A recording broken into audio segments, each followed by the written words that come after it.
Hello everyone, welcome back to my channel. আর আমি ভেবেছিলাম যে কোনো লং ভিডিও মেকআপের দেবো না, বাট ভাবলাম যে দুর্গা পূজার আমি লং ভিডিও দেবো না, তা কী করে হতে পারে। আজকের লুকটা স্পেশালি বিগিনারদের জন্য, যারা মেকআপে একদম প্রফেশনাল তারা প্লিজ ভিডিওটা স্কিপ করে যেতে পারো। আজকে এই ভিডিওটা অনলি বিগিনার্সদের জন্য। আমি অনেক ডিটেলসে বলবো সবাইকে, আর অনেক অ্যাফোর্ডেবল প্রোডাক্টের মধ্যে আজকে এই মেকআপ লুকটা ক্রিয়েট করে দেখাবো। মেনলি আজকের লুকটা হচ্ছে অষ্টমীর লুক বা দশমীতে করতে পারো তোমরা। তো মেকআপের ফার্স্ট স্টেপ হচ্ছে ভালো করে মুখটাকে ক্লিন করা। তো আমি ফার্স্টে ভালো করে ফেস ওয়াশটা করেই নিয়েছি, বাট এখন আমি টিস্যু পেপার দিয়ে আবার ক্লিন করছি মুখটা, যাতে কোনো এক্সট্রা ময়লা না থাকে মুখে। একদম খুব সুন্দর করে পরিষ্কার করতে হবে। তো দেন ইউজ করছি একটা ময়শ্চারাইজার। তোমাদের পছন্দ মতো যে কোনো ময়শ্চারাইজার ইউজ করতে পারো। সো দেন তোমাদের পছন্দ মতো যে কোনো একটা পোর মিনিমাইজ করা একটা প্রাইমার নিয়ে নেবে, যেটা একটু ভালো মানের। তো আমি এখানে ইউজ করছি ইনসাইডের মেকআপ এসেন্সিয়ালস প্রাইমার 3-in-1। এটা প্রাইমার, প্রোটেক্টর এবং ময়শ্চারাইজিংও করে। তো আমি তাও ময়শ্চারাইজারটা দিয়ে দিলাম, আর এটা হচ্ছে অ্যাজ আ প্রাইমার আমি ইউজ করছি।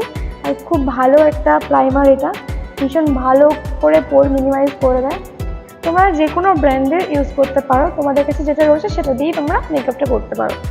তো আমার আইব্রোজ যেহেতু অনেকটাই ঘন, ওই জন্য আমি তো আইব্রোজ তেমনটা ড্র করি না, আমি জাস্ট একটুখানি কম করে নেবো। আমি একটা ইনসাইডের প্যালেট ইউজ করছি। প্যালেটটা ভীষণ ভালো একটা প্যালেট। তো আমি ইনসাইডের এই কনসিলার প্যালেটটা দিয়ে আমার আন্ডার আই কনসিল করে নিচ্ছি। আমার চোখের ওপরেও নিচে ব্ল্যাক স্পট রয়েছে। তোমরা চাইলে এখানে ব্রাশ ইউজ করতে পারো, বাট তোমরা যেহেতু বিগিনার্স তাই জন্য বলবো যে এখানে ব্লেন্ডার ইউজ করাটাই বেটার হবে। এই ফাউন্ডেশনটা হচ্ছে সুইস বিউটির airbrush finish full coverage foundation. আর সত্যি এটা একটা অনেক ভালো একটা ফাউন্ডেশন, যেটা অনেকদিন থেকে ইউজ করি। ভীষণ ভালো কাজ দেয়, অনেক ভালো কভারেজ দেয়। তারপর আমি ইউজ করছি একটা ক্রিম ব্লাশ। তো এটাও কিন্তু ইনসাইডের ক্রিম ব্লাশ, ভীষণ রিজনেবল প্রাইসে, ভীষণ ভালো একটা ব্র্যান্ড। তারপর আমার বেজে বিউটি ব্লেন্ডারটি ভালো করে ব্লেন্ড করে নিচ্ছি। তোমরা এখানে চাইলে ব্রাশ ইউজ করতে পারো। দেন আমি ফাউন্ডেশনটা সেট করার জন্য ইউজ করছি মার্সের এই লুজ পাউডারটা। এটা মার্সের বানানা লুজ পাউডার, ভীষণ ভালো একটা লুজ পাউডার। তার জন্য একটু বেশি বেশি করেই লাগাচ্ছি, যেহেতু কিছুক্ষণ পরে আমি এটা ব্রাশ আউট করে দেবো, তাই তারপর আমি একটা ব্রাশের সাহায্যে ভালো করে এটা ব্রাশ আউট করে দিচ্ছি। এখন এই ব্লাশ ইউজ করতে ইচ্ছে করছে, চলো আই মেকআপ করার আগে আমি ব্লাশটা ইউজ করে নিচ্ছি। এবার আই মেকআপটা করবো। আই মেকআপের প্রথমে আমি একটা আই মেকআপের আগে পাউডার ইউজ করতে হয়, সেই পাউডারটা ইউজ করে নিচ্ছি। এই প্যালেটেই সেটা ইনক্লুডেড থাকে। এই যে একটা ব্রাউন শেড আমি নিয়েছি, এই ব্রাউন শেডটা আমার ক্রিজ লাইনেতে ভালো করে এটা আমি ব্লেন্ড করবো। এটার থেকে আরেকটু ডার্ক শেড নিচ্ছি, কারণ এটা বোঝা যাচ্ছে না। দেখো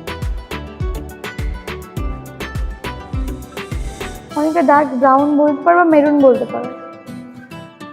দেখো কালারটা কত সুন্দর এসছে। এবার আমি হালকা করে ক্রিজ লাইনের উপরে একটু ব্লেন্ড করে নেবো, যাতে হার্শ লাইন না আসে। আন্ডার আইতে একটু ভালো করে দিয়ে দেবো যে কালারটা আমি উপরে ইউজ করেছি সেটা। আর দেন আমি ইনার কর্নার ইউজ করবো একটা গ্লিটার শেড, খুব গোল্ডেন না আর কি। এই যে দেখতেই পাচ্ছ, হাত দিয়ে আমি অ্যাপ্লাই করছি, কারণ এটা আমার নিজেরই মুখ তাই। দেখো আই মেকআপটা কত সিম্পল আর সুন্দর লাগছে, তোমরা ইজিলি এটা করে ফেলতে পারবে। এই সেটা ইউজ করছি হাইলাইট হিসেবে। এই হাইলাইটটা এত সুন্দর না, এই দেখো সি কত সুন্দর। আর কপালটা তো বলতে হবে না, জয়ের ঢাক। এই দেখো হাইলাইটার না দিয়েই আমার কপাল চকচক করে। আর এটা আমি উইংস করে পরবো, অফ ক্যামেরাতেই পরে নিচ্ছি, সেরকম কোনো ব্যাপার না। জাস্ট লাইনার পরাটা যেরকম পরে সেরকম করে পরে নিয়ে যাচ্ছে। তো দেখতেই পাচ্ছ আমি লাইনারটা পরেছি কি সুন্দর টানা টানা করে। তো এবার আমি একটু কাজল পরবো ভাবছি। লিপস্টিকের ব্র্যান্ডটা আর বলছি না, তোমরা যে কোনো ব্র্যান্ডের লিপস্টিক পরবে, কারণ আমার কাছে প্রচুর লিপস্টিক কালেকশন। তো এটা উঠে গেছে যে কি ব্র্যান্ডের ছিল, বাট ভীষণ ভালো। চকলেটই সেট বলতে পারো এটা। ব্যাস লাইন ড্র হয়ে গেছে। দেখো একটা অম্bre ফিল চলে আসলো। নিউড শেড আমি এরকম না পড়লে আমার ভালো লাগে না, মানে আমাকে ভালো লাগে না আর কি। ইউজ করে নিচ্ছি ব্লু হেভেনের একটা মেকআপ ফিক্সার। আই মেকআপ ডান। তো এবার আমি কী করবো, যাই হোক এরমভাবে ইউজ করে নিচ্ছি। তোমরা আই মেকআপ হওয়ার আগে মেকআপ ফিক্সার দিয়ে নিও, আমি তো ভুলে গিয়েছিলাম। মেকআপ তোমার ডান। তো আজকে কি স্মোকি আই করলে ভালো হতো? চলো নেক্সট লুকটাতে স্মোকি আই ট্রাই করবো। চলো এবার শাড়িটা পরে আসি আর হেয়ার স্টাইলটা করে আসি, হেয়ার স্টাইলের একটা ভিডিও দেবো। চলো। So here is my final look. আমাকে জানিয়ে তোমরা যে আমাকে কেমন লাগছে দেখতে। হেয়ার স্টাইলের ভিডিও আমি শর্টসে পোস্ট করে দিয়েছি অলরেডি, চেক আউট করে নিতে পারো। আর অবভিয়াসলি আমাকে জানিও কিন্তু আমাকে কেমন লাগছে। তো চলো আজকের ভিডিওটা এত অবধি, দেখা হচ্ছে নেক্সট কোনো ভিডিওতে খুব তাড়াতাড়ি। টাটা।